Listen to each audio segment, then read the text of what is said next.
Hit it.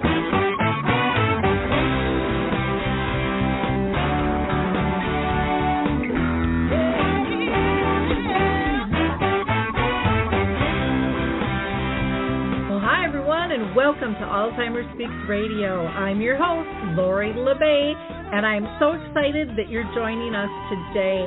We are going to have a fascinating conversation as usual as we learn from people all around the world at all ages and stages of life.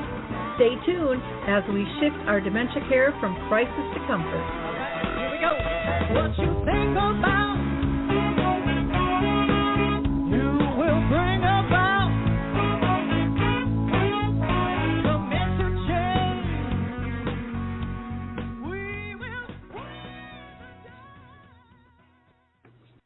Well, hello, everyone, and welcome to Alzheimer Speaks Radio. I'm your host, Lori LeBay, and I'm thrilled that you're going to be joining us today.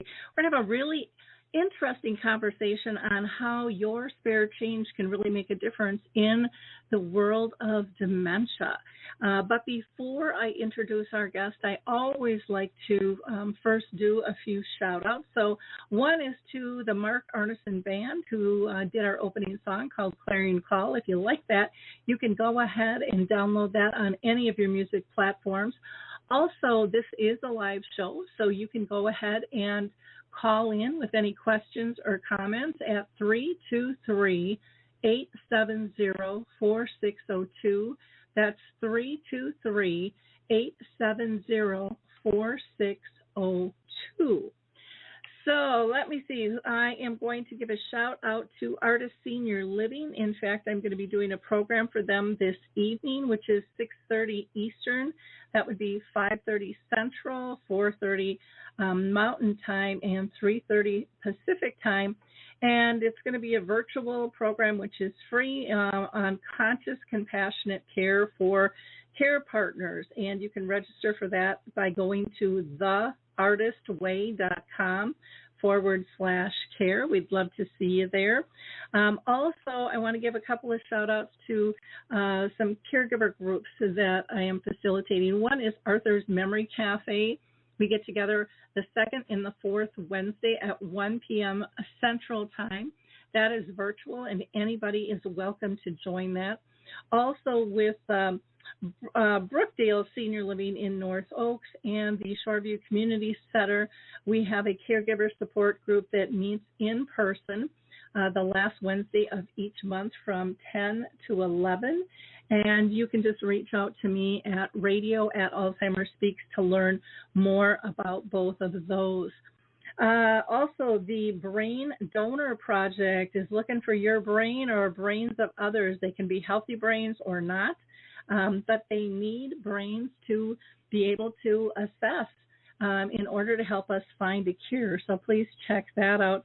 And then I want to give a shout out also to the dementia research charity Brace, because they're having a global conference called Together for Dementia November 2nd, and we would love for you to join us at that conference as well. There's more information on alzheimerspeaks.com on that. And then, of course, I have to give a shout-out to Dementia Map, our global resource directory, which is growing every day. It's perfect for people with dementia, care partners, as well as business professionals and advocates. It's free to use. You don't have to give us any information to access information. And if you have a resource, product, or tool, we would love to have you be part of the directory as well. On there, you'll find things like the Memory Cafe directory, Coral Health, who is still allowing people to download 2 of their apps free, and the Foot Bar Walker, which we're going to hear from next, and then we'll be back with our guest. So hold on tight. Introducing the life-changing Foot Bar Walker. I'm Peggy from Danville, Kentucky, and I'm 91 years old. The Foot Bar Walker revolutionized my care of George. The saving that I made from having to put him in a nursing home came to about $192,000. The foot bar walker opens and closes just like a standard walker. The only thing that is different is the top bar and the foot bar. Does that ever make a difference? Does someone you love use a walker? Do they struggle to get up from a seated position? Are you a caregiver dealing with physical pain and stress as you help your patient? The foot bar walker was designed to assist not only the patient, but also the caregiver. Patients have more control standing up, and no lifting from the caregiver is required. See how it works at thefootbarwalker.com. That's thefootbarwalker.com. Peggy, would you recommend the foot bar walker? Do I ever? I would not be in the health that I'm in today at this age had it not been for the foot bar walker. Well, we are back, and I can't wait to introduce you to our guest today. We are going to be talking with Max Tokarsky, who is a serial nonprofit and social enterprise entrepreneur, and he is the founder and CEO of InvestAcure, a public benefit corporation building a community of spare change investors and R&D companies working together to help end Alzheimer. So this is going to be a really fascinating conversation. And again, remember, you can call in with your questions or comments because we are live today, and that number is 323-870-4602. That's 323-870-4602. So welcome, Max. How are you doing today? I'm doing great, Laurie. Thank you for having me. Well, I'm excited to have this conversation and to spread the word of your work. But before we dive in, like I always do, I'm always interested to find out if you have been personally touched by dementia in your own family or circle of friends. Certainly. You know, who hasn't? I've seen close friends, their parents hit by Alzheimer's, people who have accomplished so much in their lives. There's an artist I was very close with, Mark Leonsky, a painter, a brilliant man who was just, to see a living genius sink into Alzheimer's. Lose his memory, lose his ability to function. It was just absolutely heartbreaking. And this is probably the scariest thing that could ever happen to a person of intellect, losing our capacity and to use our minds, to remember, to function, and become dependent on others. It's a tremendous horror that's hard to describe. I agree. It is. It's hard to believe anybody out there hasn't been touched, and the numbers are only growing. Let's talk about InvestAcure. What exactly is it, and what made you decide to launch it? Thank you. Interestingly, InvestAcure did not start out with Alzheimer's. It started with a discovery that I made as we were battling my daughter's cancer. My daughter was diagnosed with osteosarcoma when she was 12, and in fact, she recently passed away this year after a 7-year battle with osteosarcoma. But in the midst of that journey, there was a drug that she needed. And we were in the best cancer hospital in the world in Sloan Kettering. And the lead scientist on the drug was our very own oncologist. And the data was incredible. It reduced recurrence by 50%. And what we learned was that we could not receive the drug because a small company that was doing clinical trials for the drug could not raise enough capital to go through with the final clinical trial. You know, the data was there that the drug could be incredibly effective, but it was a financial decision. by a small drug company. And, prior to that, I thought that drugs and potential medical interventions, right, were developed, funded by, by the National Cancer Institute, by, in fact, Sloan Kettering, right, is one of the biggest nonprofit cancer labs in the world. So if a drug is that good, why can't Sloan Kettering do the clinical trial? What is this? How did this tiny company, right, fit into the mix? And what about the big pharmaceuticals? And as I began to study the process of drug development, something astounding became apparent, right? When it comes to ideas, when it comes to what they call in the scientific realm basic research, right? Something you would read in a magazine article about the next miracle cure for cancer or for Alzheimer's. That's funded by the government, by charities. It's called basic research. But when an idea is developed, we rely on drug companies to take that idea, to license it, and to do clinical trials, and in fact, even before clinical trials, to synthesize the actual drug, to begin animal trials, and begin the very long journey of developing an actual intervention. And that's not done by nonprofits typically.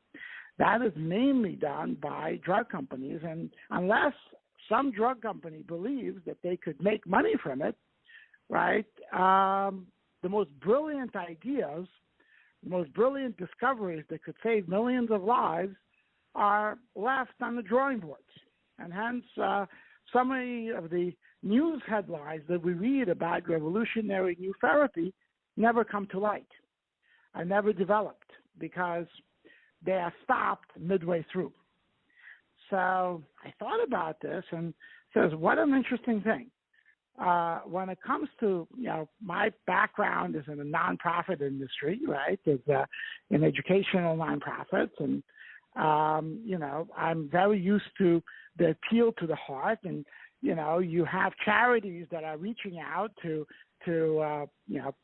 a donation, right? And that donation typically goes to some university lab, and the idea that would be developed by that lab would hit a brick wall, because suddenly in the next process, we rely on Wall Street, we rely on investors to take it to the next step, right?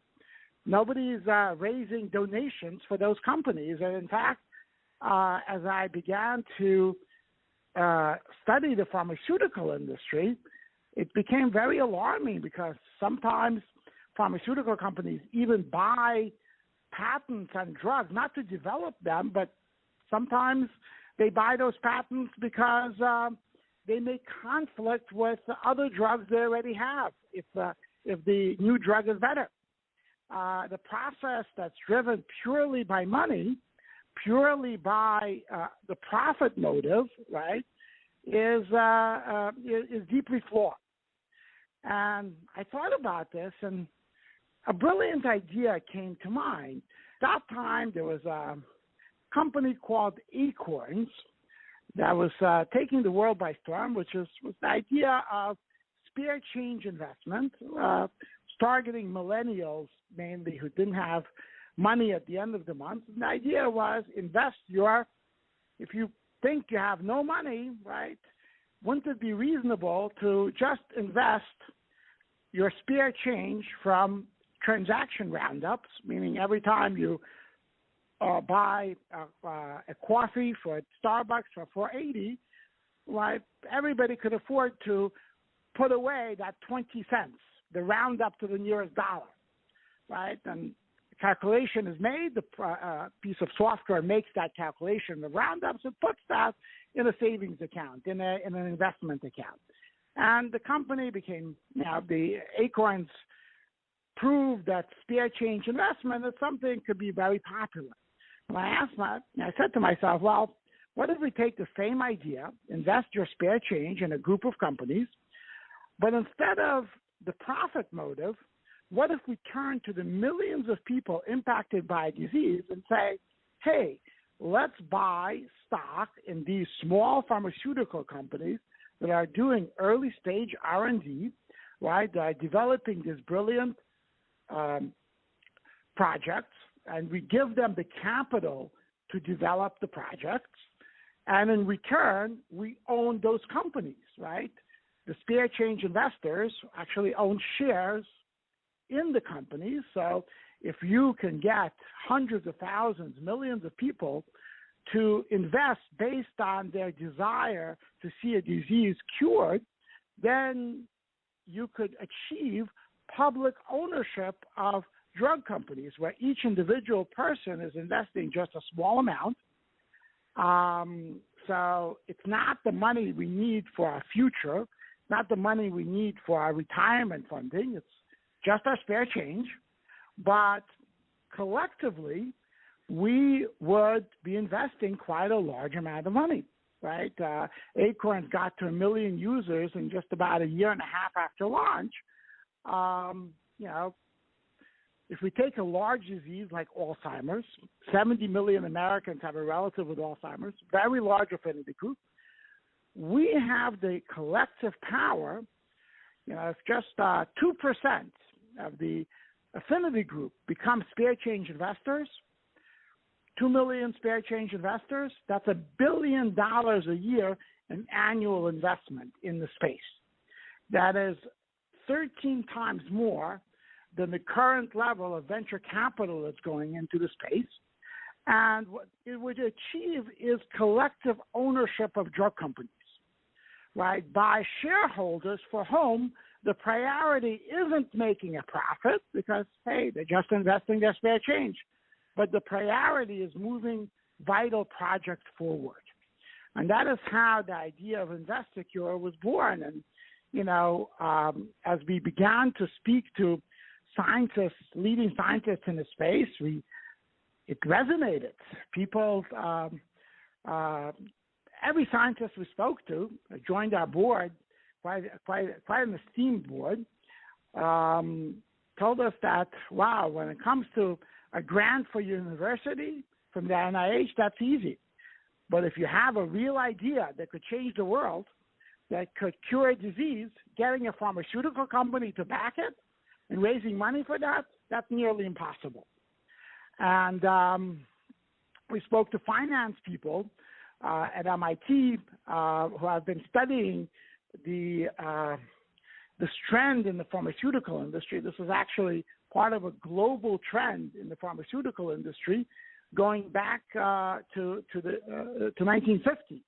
Every 9 years, the risk of developing, the cost of developing a single drug per $1 billion spent actually doubles, right? So it costs 50 times more in investment to develop a single drug today than in 1950. And what that means is that pharmaceutical companies and investors are very reluctant to back innovative projects, right? Because there's a high amount of risk involved, right? If I told you, you can make an investment and there's 1 in 50 chance that it will make you very rich, but 49 in 50 chance that it won't come to anything, it's a bad investment. But if I tell you you can invest in projects that have the best possible chance to improve our chances of finding a cure for Alzheimer's, every single project adds data, right? Gives us more information and and brings us one step closer to a cure. That is a good deal. So that was kind of the idea behind InvestAcure and our journey with it. Well, I appreciate all that. I have so many comments. First, I want to say I'm sorry for the loss of your daughter. I can't imagine how difficult that is and how frustrating that was when you knew that there was a medication that could possibly have helped, but you just couldn't get it out there. And I think what you're doing is such an honor in terms of trying to change that for many, many families. I find this a really interesting concept on multiple levels. And one I want to ask you about is the new Biogen drug. But I first want to get to a couple of the questions first. And comments is, some listeners might be saying, well, who gets to decide what projects, we're going to fund on this, and how is the control really handled? I think most people are going to spot right off that the CEOs of these pharmaceuticals aren't probably going to be making the big bonuses that some of these really large groups make. But I could be mistaken there. But I know that that's something that people wonder about. Is there control over that factor? And again, how are projects picked? So, in terms of how projects are picked, they would be picked by the leading scientists with the help of leading scientists in a space within, vetted by accountants and investment experts. Our chief investment officer has 40 years of experience in the pharmaceutical industry, investment. Our scientists are some of the leading names in the space, right? The truth is that you need professionals picking the projects. And ideally, what you want to do is you want to back a diverse range of projects. From every scientist out there with an innovative project believes that there's only one problem in the world, right? It's not a lack of money. It's the fact that their project wasn't chosen for investment, right? Because, they're convinced that it's the best project in the world. The truth is that we don't know, right? We don't know who's right. We don't know who's wrong. Science relies on trial and error.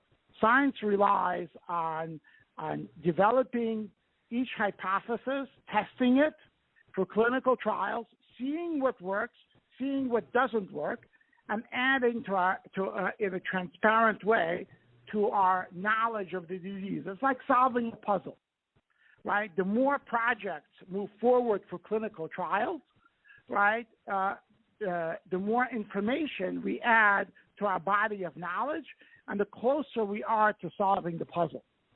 So in terms of who's making those decisions, it's real scientists, the best in the space,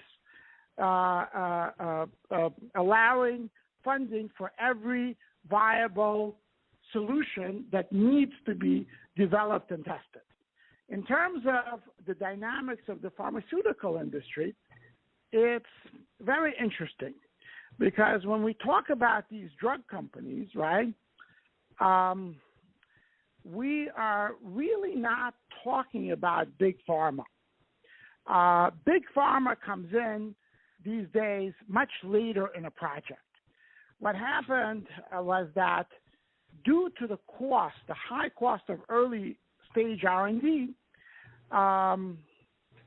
big pharma since the past 10 years has decided that they make a lot more money backing a project once it passes phase 2 of clinical trials. Once a particular approach has proved to be effective, and they have greatly cut down on early stage R&D.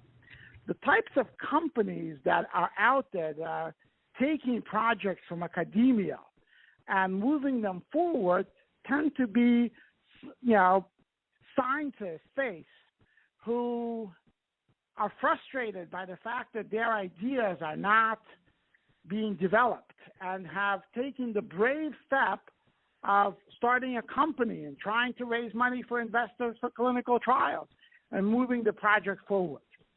So, because that's just the way those types of projects get done. And most spend 10, 20 years just trying to raise money to move the project to the next level.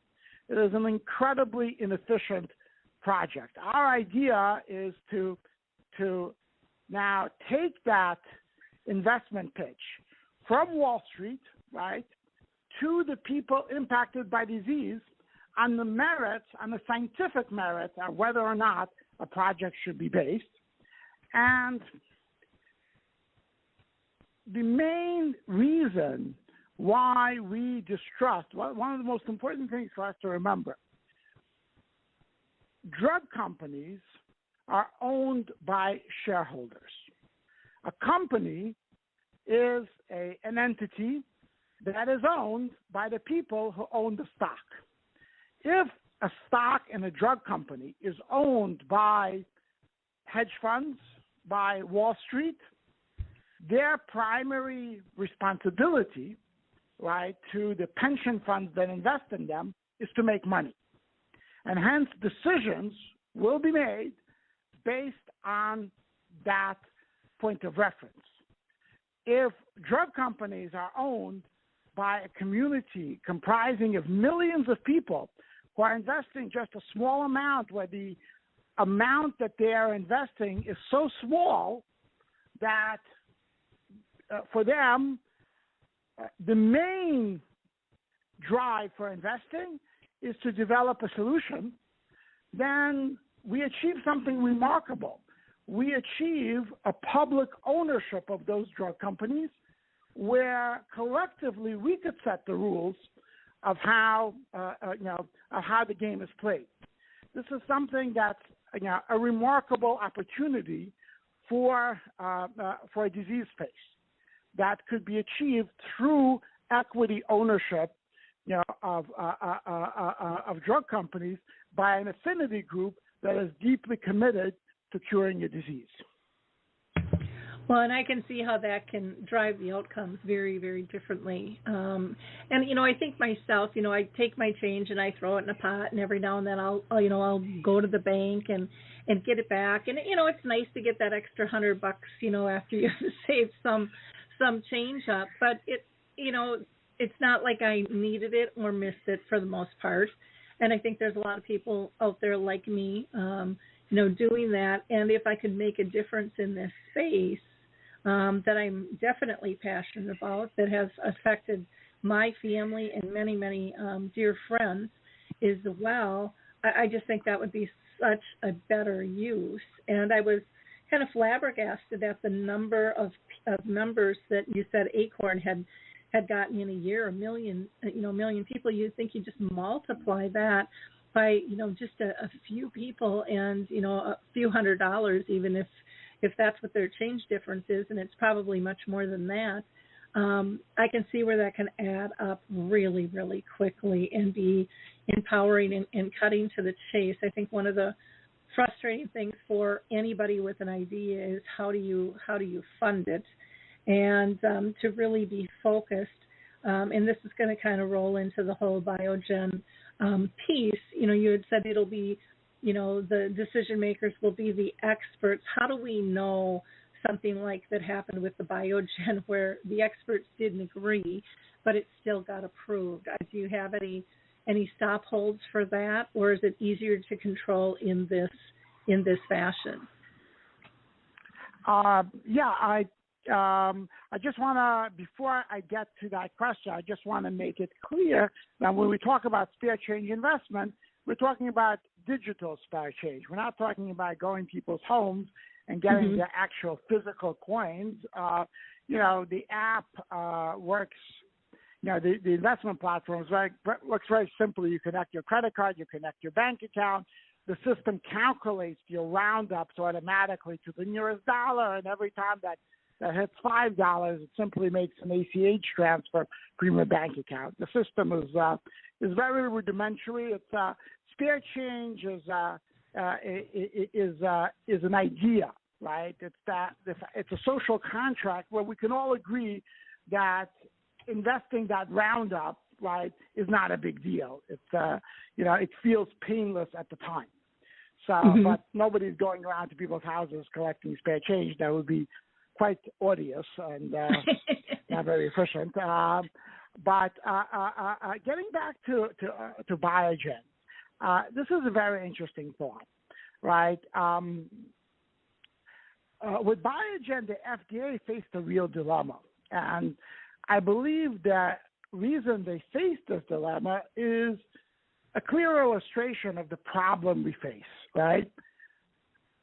Biogen's drug was the first serious contender in 18 years to pass phase 3 clinical trials.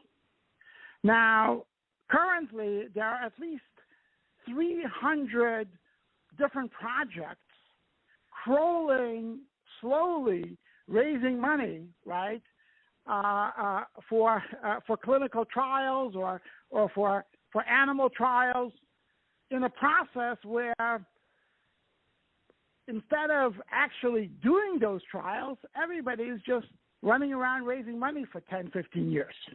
Hence, what reaches the FDA desk in the Alzheimer space that passes all the hurdles is just one drug. And that drug is very problematic, right? On one hand, you have a community that's desperately waiting for something. On the other hand, you have a single horse reaching the finish line. It's like, imagine you have a horse race, and just one horse, right? All the other horses are stuck at the start line, and one horse makes it, right? It's not a contest, right? Who do you declare the winner, right? If you have nothing to choose from. And the reason you have nothing to choose from is because of the slow pace of progress for all the other projects. Not because the projects aren't there, not because there aren't brilliant ideas that could be a solution, but because most of these brilliant ideas are just simply stuck. And once you get something that approaches the finish line, people tend to bend their logic. Their hope to produce something begins to skew their rational thought process, and hence you have this controversy. Is it good? Is it not good? Right? Many pros and cons. I'm not going to comment on the science. This is one of the most controversial topics ever, and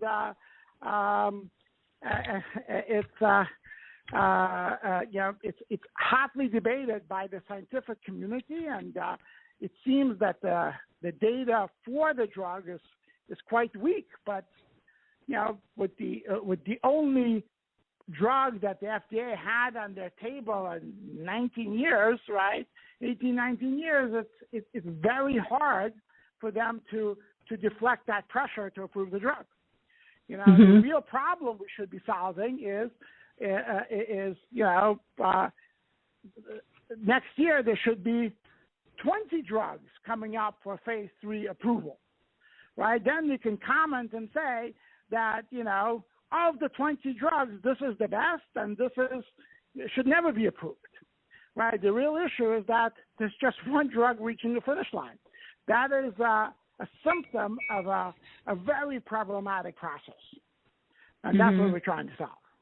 Okay, and I agree. I definitely agree on that, and it has been very interesting to watch. I know just with all of the, between the virus and the CDC and now the conflict with the FDA, I mean, I know the public is just getting weary with what is the process and are we following rules? Is there rules? Is this in the public's best interest? All of those things are coming into play kind of large and clear, I think, in just about any area you can think of these days. And so I find this interesting, basically with InvestAcure to rally the forces together, to invest.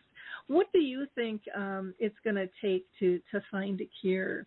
Do you have a time frame at all? I know for the last, I've been in the space since 2009, and everyone's, every 5 years there's going to be there'll be a cure. That's what I keep hearing, and still we're not close. What are your thoughts on that? Well,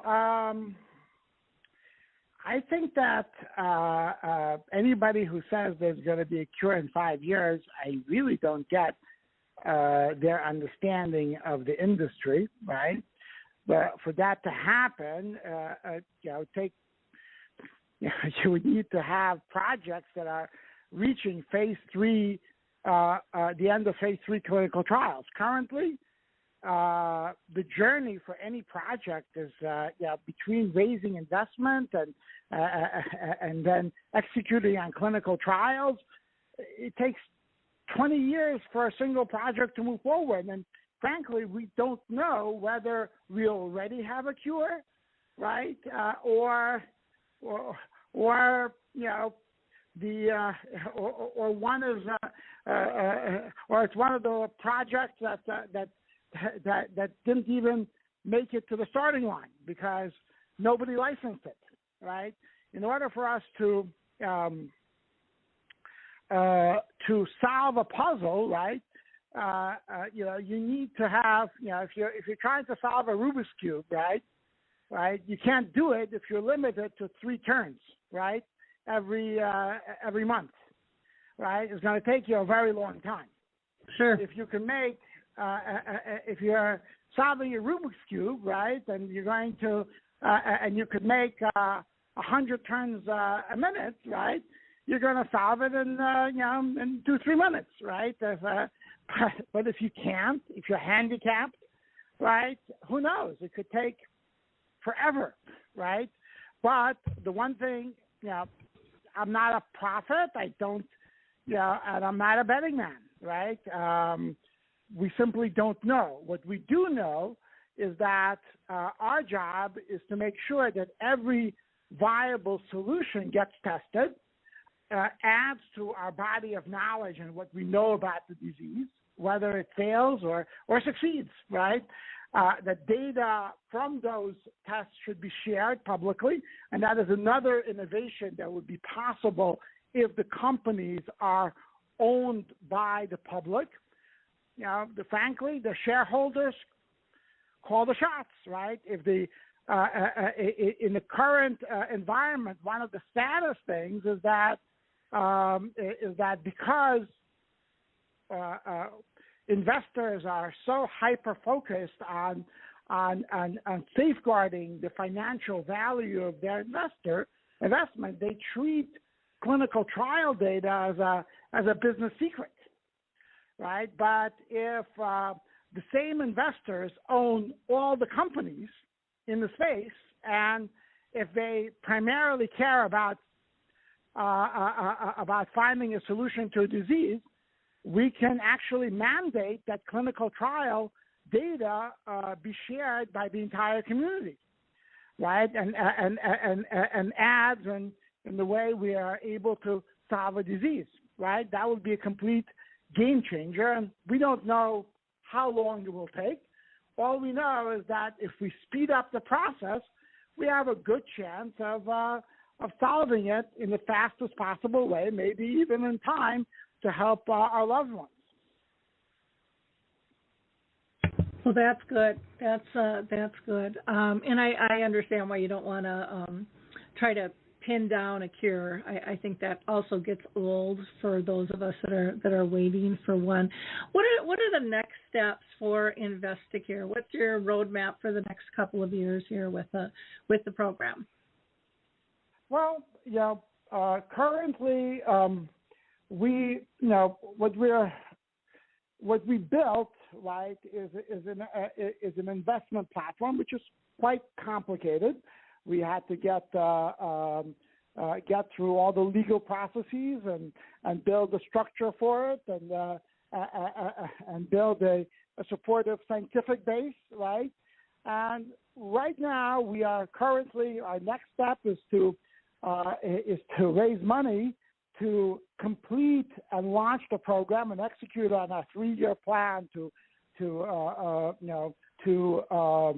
reach 2% of the affinity group and generate $1 billion a year in annual investment for Alzheimer's. To do that, our first step is to complete our complete the platform and begin to market it. For that, we need supporters and investors. We're also right now developing an interesting internal blockchain component with the Acure token, which is something that's very interesting that will help once the community is created of companies and participants, right? It will allow them to collaborate by participating, rewarding participation in clinical trials and sharing of vital healthcare data that helps scientists and researchers, advance projects, which is a very interesting idea in and of itself. But right now, what we need are supporters and backers, and to educate the public about the idea and to build this platform as quickly as possible. Okay. How do our listeners get involved, with InvestAcure? What would their next steps be if they wanted to get involved? We would love to hear from them, right? Our email is listed. You could reach out to me personally if you're interested in getting involved as a supporter, as an investor, or you have ideas for the project. I'm here to listen. My email is mtokarsky@investacure.com, and I believe my cell phone is listed as well.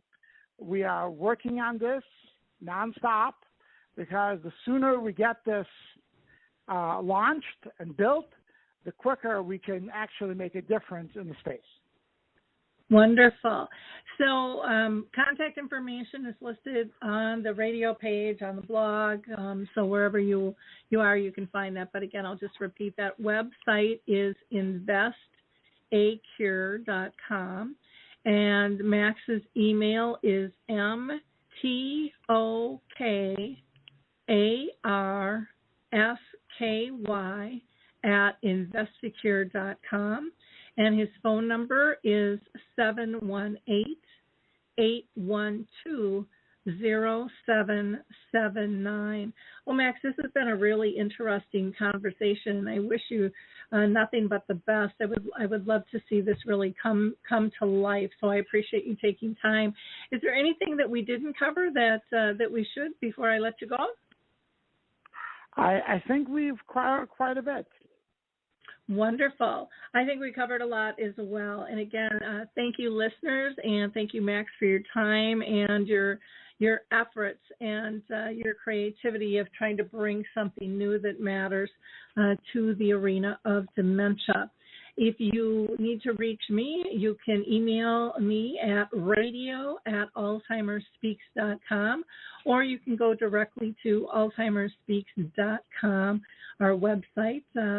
I'm looking forward to our new launch as well, which is probably still another month out. Oh, my gosh, it just takes forever pulling those websites together. But we are working on it, people. So, keep coming to me with your ideas. If you want to be on the show, we're always looking for guests. So I would love to talk with you and share what you're doing. In the meantime, everybody have a blessed week, and we will be back again on Thursday. Thank you so much. And Max, thank you again. Thank you so much, Laurie, and thank you to all the listeners. Bye now.